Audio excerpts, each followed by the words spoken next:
नमस्कार मंडळी, तुम्हा सर्वांचं नवीन एका व्हिडिओमध्ये खूप खूप स्वागत आहे.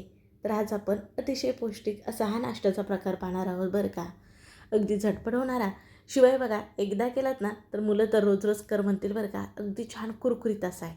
आता हा नेमका काय असेल पाहण्यासाठी व्हिडिओ मात्र कुठे स्किप न करता शेवटपर्यंत बघा. चला मग सुरुवात करूया. सुरुवातीला एक भांडं घेतलं आणि एक वाटी घेतली. सर्व साहित्य या वाटीने मोजून घेणार आहे. एक वाटी इतके हिरवे मूग घेतलेत, एक वाटी इतकी चणा डाळ घेतले आणि त्याचबरोबर एक वाटी इतके तांदूळ घेतलेत. नेहमी रोजच्या वापरामध्ये जे कुठले तुम्ही तांदूळ खाता ते घेऊ शकता. तिन्हीचं सेम प्रमाण ठेवलेलं आहे बरं का. तिन्ही आता आपण छान एकत्र करूयात आणि आपल्याला हे चांगले 4 ते 5 तास भिजत ठेवायचे आहेत बघा. हिरव्या मुगाच्या ऐवजी तुम्ही अर्धी मुगाची डाळ असते ना हिरवी, ती वापरू शकता किंवा पिवळी मूग डाळ वापरलात तरीसुद्धा. आता हलक्या हाताने चोळून ना आपण धुवून घेणार आहोत अगदी 2 ते 3 पाण्यातनं. नंतर हे भिजत ठेवायचं आहे. त्याच्यासाठी एक ग्लासभर इतकं पाणी ठेवलं आहे आणि झाकण ठेवणार आहे. आता हे रात्री ना मी करून ठेवलं आहे आणि दुसऱ्या दिवशी सकाळी पाहत आहे. पण अगदी 4 ते 5 तासासाठी हे भिजले जातात बरं का चांगल्या प्रकारे. पण आज आपण हा नाश्त्याचा प्रकार पाहत आहोत की नाही. मग सकाळी नाश्त्यासाठी ना त्याच्यासाठी मी अगोदर पूर्वतयारी म्हणून रात्री झोपण्यापूर्वीच हे सर्व भिजत घातले होते. सकाळी पाहत आहे तर बघा अगदी छान प्रकारे मूग, आपली चणा डाळ सर्व छान प्रकारे भिजलेले आहे. आता वरचं जे पाणी आहे ते काढून टाकायचं आहे. अगदी जास्तीचं काढून टाकायचं नाही. खाली थोडंसं पाणी आहे बघा. कारण आता आपण हे वाटून घेणार आहे का नाही.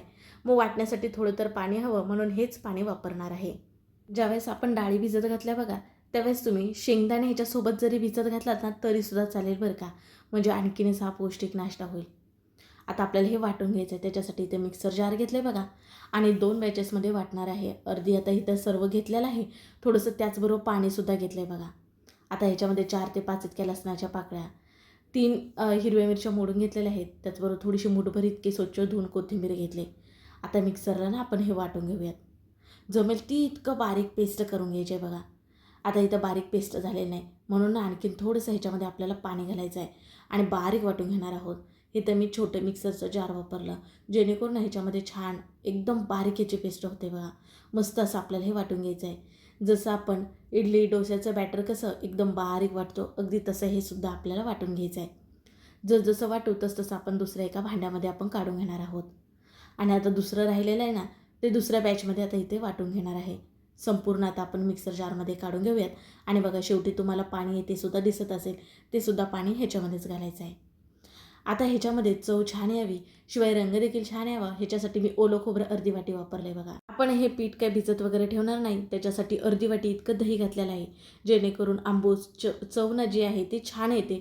शिवाय पीठसुद्धा आपलं लवकर फर्मेंट होतं म्हणून इथं दही घातलं आणि मिक्सरला छान जमेल ती इतकी बारीक ह्याची पेस्ट करून घेतली. आता सर्व एका भांड्यामध्ये इथं काढून घेतलेलं आहे आणि सर्व आता आपल्याला एकजीव करून घ्यायचं आहे. मिक्सर जारमध्ये बरंच लागलं होतं का नाही म्हणून त्याच्यामध्ये थोडं पाणी घेतलं आहे आणि आता ह्याच्यामध्ये घालून ना आपण एक मिश्रण बॅटर तयार करून घेऊयात.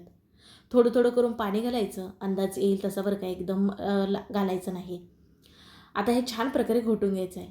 तुम्हाला बघा आपण नेमकी कुठली रेसिपी करत आहोत हे नव्हतं सांगितलं.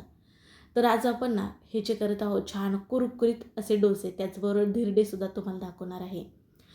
अगदी आयत्या वेळेस होतात म्हणजे फक्त तुम्हाला रात्री हे झोपण्यापूर्वी भिजत घालायचं आहे आणि सकाळी अगदी तुम्ही 10 मिनिटात हा नाश्ता बनवू शकता बरं का. सर्व छान प्रकारे फेटून घेतले. आता याच्यावरती झाकण ठेवून एक 10 ते 15 मिनिटं आपण असंच ठेवणार आहोत. बघू शकता जाळी किती आलेली आहे तुम्हाला इथं कडेने दिसत असेल. शिवाय ना अगदी हलकं पीठ होतं त्याच्यामुळे एक 10 ते 15 मिनिटं हे भिजत ठेवायचं. चवीनुसार मीठ घातलेलं आहे बरं का. ह्याच्यामध्ये सोडा इनो आपल्याला वापरायचा नाही. मीठ घालून सर्व हे मिसळून घेतलेलं आहे बघा. आणि आपण डोसं घालण्यासाठी जसं बॅटर करतो का नाही अगदी तसं झालं आहे. थोडंसं घट्ट वाटलं तर थोडंसं पाणी घालू शकता बरं का. आता चला आपण ह्याचे डोसे घालूयात. तर इथं नॉनस्टिकचा पॅन गॅसवरती ठेवला आहे आणि ना इथं कांद्याने तेल लावून घेत आहे बघा. डोसे म्हणजे छान उठले जातात आपले म्हणून. आता काय करायचं आहे, तयार केलं जे आपण मिश्रण होतं चांगलं 1 पळी ते 1.5 पळी इतकं मध्यभागी घालायचं आहे आणि एकदा पळी ठेवली ना ती उचलायची नाही बघा. गोल गोल गोल गोल आपल्याला सतत एकाच दिशेने अशी फिरवत राहायची, ती उचलायची नाही. म्हणजे छान एकसारखा पातळसर असा आपला डोसा पसरला जातो. खाली गॅस ना मध्यम टू बारीक ठेवायचं आहे बघा. फास्ट गॅसवरती डोसा काय होतो माहिती आहे का, कुरकुरीत होत नाही, नरम होतो. त्यामुळे आपण तांदूळ वापरला ना त्याच्यामुळे छान क्रिस्पीपणा कुरकुरीतपणा येतो बघा. आता वरून थोडंसं कडेने इथं मी तेल सोडले. तुम्ही बटर लोणी किंवा तूप सोडू शकता. तवा ना असा सगळीकडनं जरा पसरून घ्यायचा, म्हणजे सगळीकडनं डोसा छान तांबूस रंगापर्यंत ना आपला भाजला जातो. आणि बघा वरून लाल झालेला दिसला की मग डोसा आपण काढून घेणार आहोत. आणि मस्त इथं अतिशय पौष्टिक असा आपला कुरकुरीत मूग डाळ, चणा, तांदूळ ह्याचा ना डोसा तयार झाला. आपण याच्यामध्ये खोबरं वापरलं ना, त्याच्यामुळे रंगसुद्धा अगदी छान मस्त तांबूस येतं बघा. आता तुम्हाला धिरडं दाखवते कसं घालायचं. तर सेम कांद्याने आपल्याला तेल लावून घ्यायचं आहे आणि तयार केलेलं मिश्रण ना तुम्ही पातळ करून घालू शकता, जसं आपण घावण वगैरे घालतो ना तसं. शिवाय जसं डोश्यासाठी घालतो आता तुम्हाला दाखवतेच इथं, तसंसुद्धा घालू शकता. बघा आपण ह्याच्यामध्ये सोडा इनो वापरला नव्हता तरीसुद्धा डोश्याला जाळी बघा अगदी छान आलेली आहे. इनो सोडा घातल्यामुळे काय होतं माहिती आहे का, कुरकुरीतपणा येत नाही, नरम हे डोसे होतात, त्यामुळे घालायचं नाही. वरून थोडंसं तेल सोडलं आहे आणि आता हे धिरडं आहे. मग धिरडं दोन्ही बाजूने शेकून घेतात, त्याच्यामुळे आता मी पलटी करून घेतलं आहे आणि दोन्ही बाजूने शेकून घेत आहे. दोन्ही बाजूने शेकून घेतल्यामुळे काय होतं, धिरडं हे नरम असतं बघा. तर इथं आपलं नरम हे धिरडं तयार होतं. जर तुम्हाला कुरकुरीत नको हवं असेल, घरात आजी आजोबा असतील, तर तुम्ही असं नरम ह्याचं धिरडं पौष्टिक करू शकता. शिवाय अगदी मुलांना क्रिस्पी काहीतरी नवीन हवं असतं, तर त्याच्यासाठी बघा थंड पाण्याचा शिंतोडा मारलेला आहे तव्यावरती आणि पुसून घेतलं आहे. आणि सेम आता कुरकुरी डोसा करूया. त्याच्यासाठी मिश्रण मध्यभागी घातलेलं आहे आणि बघा मस्त पातळ असा डोसा हा पसरून घेतलेला आहे. तुम्हाला मसाला डोसा करायचा असेल तर ह्याच्यावरती तुम्ही बारीक चिरून कांदा, टॅमॅटो, कोथिंबीर, हिरवी मिरची किंवा खिसून पनीर, चीज घालू शकता. तुमचा मसाला डोसा तयार. आता बघा डोसा कुरकुरीत झाला की मध्येच नाही तर मी कापून घेतलं आहे आणि मस्त मुलांना बघा असे टोपी डोसे आवडतं का नाही, अगदी तसा कुरकुरी डोसा तयार झाला.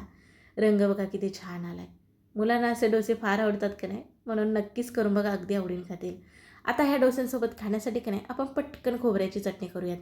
त्याच्यासाठी मिक्सर जारमध्ये अर्धी वाटी इतकं ओल्या खोबऱ्याच्या चकत्या, 1 छोटी वाटी इतके फुटाणे डाळ, बरोबर छोटे 2 तुकडे ना आलं, 4 लसणाच्या पाकळ्या, 2 चमचे इतकं दही, 2 हिरव्या मिरच्या, थोडीशी कोथिंबीर स्वच्छ धुवून घातलेली आहे.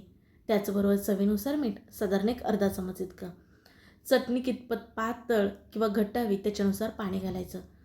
आणि आता आपण ही मिक्सरला जमेल ती इतकी बारीक चटणी वाटून घ्यायची.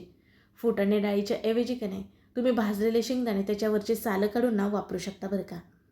आता इथं चटणी मस्त बारीक वाटली. चटणीला आपण दुसऱ्या एका भांड्यामध्ये काढून घेऊयात. आणि चटणी बघा खूप अशी जरा घट्ट झाले. इडली डोशासोबत खाण्यासाठी चटणी ही का नाही जर अशी बघा पातळ हवी.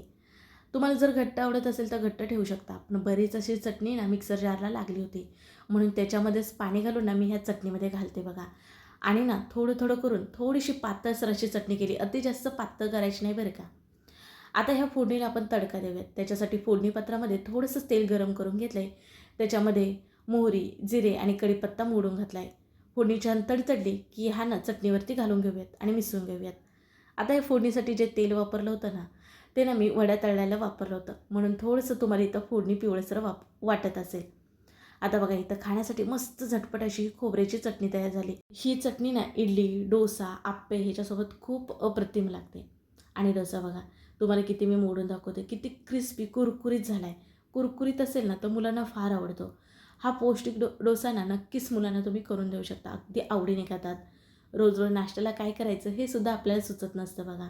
नाश्त्यासाठी कधीतरी नक्कीच हे डोसे करून बघा, अगदी सर्वांना आवडतील बरं का. मग कसा वाटला व्हिडिओ ते सुद्धा कळवा. व्हिडिओ जरा सुद्धा आवडला तर पटकन एक लाईक ठोका. व्हिडिओ शेअर करा तुमच्या मित्र मैत्रिणी परिवारामध्ये, म्हणजे ते सुद्धा करून पाहतील. आणि हो, चॅनलला सबस्क्राईब करायला विसरू नका. चला पुन्हा भेटू नवीन अशा रेसिपीमध्ये.